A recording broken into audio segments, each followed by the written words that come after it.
Mercado, analista político, a quien le doy la cordial bienvenida, quien ya es parte de la casa también. Bienvenido, doctor. Muchísimas gracias, Kelly. Un saludo cordial a Primera Impresión y, por supuesto, a cada uno de los TV audientes que tenemos del otro lado de las pantallas. Doctor, quiero empezar con esta interrogante. Mire, lo califican de persecución política. ¿Es persecución política contra el exmandatario? En la actual situación sí, es una persecución política porque de ser lo contrario, el actual mandatario Luis Arce Catacora hubiese iniciado los procesos legales al principio de su gestión y no al terminar su gestión. Es evidente en este principio para toda la ciudadanía que Evo Morales ha tenido una complicación muy importante dentro del movimiento al socialismo que ha generado una fractura, y esta fractura nos ha llevado a conflictos sociales y que nos han demostrado también la mala planificación gubernamental que se ha tenido durante 18 años de gobierno, y que esto básicamente viene desde varias sintonías delincuenciales, por decirlo así. No podemos olvidar que durante las gestiones 2008, 2009, 2010, Evo Morales se ha presentado ante los medios de comunicación, ante la sociedad, con narcotraficantes, con menores de edad, y por supuesto estas acusaciones y demandas a las que tienen que presentarse este 14 de enero van justamente en ese curso que hemos sido testigos todos los bolivianos de la pedofilia, testigos de la trata y tráfico. Es más, hay denuncias pendientes en el país hermano de Argentina donde tienen las pruebas suficientes como para iniciar justamente las demandas, y por eso es que Evo Morales no sale del Chapareo, del trópico cochabambino, hacia el resto de las ciudades, ¿no? Con esta introducción, ¿el gobierno está haciendo lo correcto tras ir por Evo Morales o todo lo contrario? Lo correcto era que vayan detrás de Evo Morales desde un principio. También lo correcto hubiera sido que Luis Arce Catacora se inicie procesos por la mala administración pública y por los desfalcos que también deberían estar dentro de la lista de demandas. ¿Y por qué no se lo ha hecho? Bueno, él era ministro de Economía en la época gubernamental de Evo Morales, y básicamente en la época de transición del periodo de la presidenta Yanine Áñez, él era exiliado político en la Embajada de México, y al convertirse en presidente, por supuesto, iba a tratar de cubrir todos los conflictos jurídico-legales que podrían tener Evo Morales y su cúpula de ministros, como también Arce Catacora en su momento, y ahora como presidente. Entonces, las acciones legales, no podemos olvidar, hago un paréntesis, que en Bolivia tenemos una división de poderes, y uno de nuestros poderes principales es el poder judicial, justamente, y que ahora está de moda, por decirlo así, porque recién ha habido una elección que no entendemos por qué y bajo qué lógica se ha hecho, pero es entendible que esto va justamente para proteger al movimiento al socialismo, en este caso al ala arcista y no al alevista, que ya está en persecución y que tiene procesos en puerta y órdenes de aprehensión en contra de Evo Morales. Estamos ya por terminar y culminar la gestión de Luis Arce Catacora. Ya van a pasar, o bueno, de hecho ya va a pasar 5 años como tal.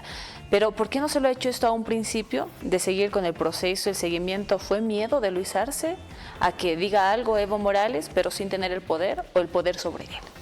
Bueno, yo creo que en un momento, cuando estaba Evo Morales exiliado en Argentina, hubo una reunión para determinar quién iba a ser el candidato presidencial. Entonces ahí había una protección, tal vez de miedo que todavía se siente. Desconozco el porqué, pero hay un miedo que tiene Luis Arce Catacora y toda la cúpula del gobierno, del ala arcista al ala evista. Sin embargo, no se tomaron las acciones. Yo creo que el país es el primero en juzgar, el país tiene que ser el primero en evidenciar el tráiler que estamos viviendo en este momento de manera internacional, ¿no? Porque estamos viviendo un tráiler que, si no entramos en conciencia, pues nos vamos a ver dentro de la película. ¿A qué me refiero con el tráiler? Lo que ha pasado en Venezuela, lo que está pasando en Venezuela, la situación tan complicada, una elección que ha sido manejada de manera muy burda, muy descarada, muy frontal, y que por supuesto ha generado muchos más conflictos de manera internacional como también dentro del país de Venezuela, y eso nos lleva también a nosotros. Arce Catacora no ha tomado las acciones correspondientes por miedo, no toma las acciones correspondientes por miedo porque tiene a sus manos la fuerza policial, la fuerza militar para poder entrar al trópico de Cochabamba y poder generar la presión. Entonces, si no se toman acciones, si los bolivianos no toman acciones, vamos a ver a un Arce Catacora que se farreó la plata de los bolivianos durante 18 años, primero como ministro de Economía y posterior como presidente, y ahora lo vemos. Esto es importante porque cuando vemos en las calles la situación económica, retrocedemos en el pasado y hay una frase, muchos la han debido ver, seguramente con el patrón del mal, quien no conoce su historia está condenado a repetirlo.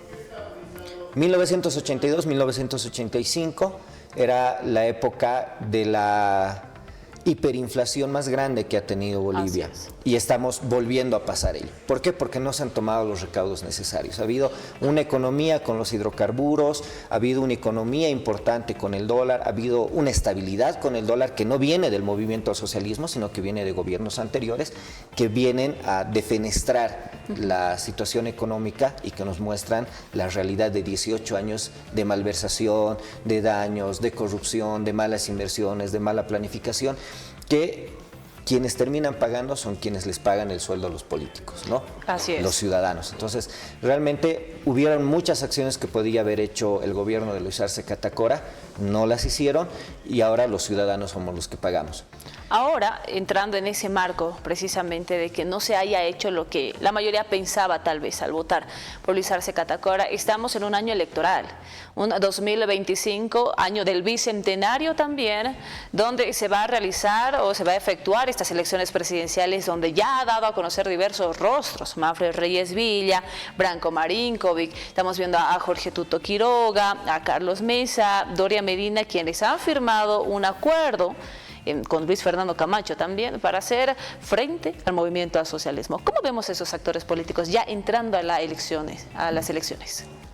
Si no estamos unidos, vamos a tener movimiento al socialismo para más y una realidad económica, política y cultural totalmente complicada, conflictiva, y nos vamos a ver seguramente como lo que señalaba hace un momento, yéndonos del país, como lo han hecho en Venezuela, para poder buscar un sustento, considerando que ahora la situación en otros países también está complicada.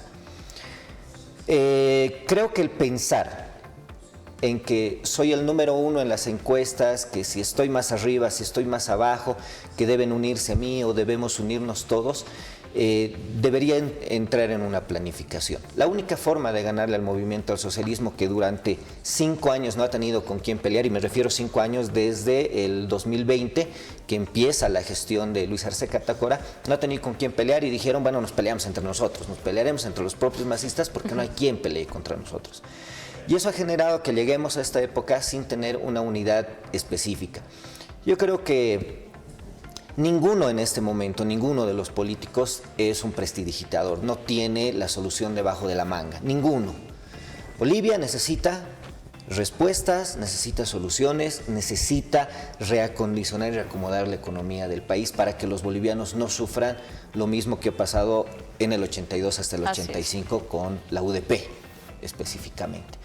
Y para ello lo que tenemos que entender como bolivianos es que este periodo, si sale el movimiento al socialismo y entra un nuevo poder gubernamental, va a ser un gobierno de transición, porque tenemos que restablecer 18 años de pérdidas económicas para devolverle al país, a los bolivianos, una reestructuración que nos permita ver el 2030 con una cara de exportaciones, importaciones, con un fortalecimiento hidrocarburífero. No podemos olvidar que durante 18 años no se ha hecho explotación de pozos y eso nos lleva justamente a la situación en la que estamos en este momento. Entonces, los políticos tienen una misión importante: o se unen todos o Bolivia tiene movimiento al socialismo. Y me quedo con eso. La unión es algo tan importante entre los bolivianos también. Doctor, muchísimas gracias por venir. Importante también saber su perspectiva. Y bueno, también lo vamos a invitar para otra oportunidad para seguir analizando estos temas. Muchísimas gracias, Kelly. Un saludo a toda Bolivia.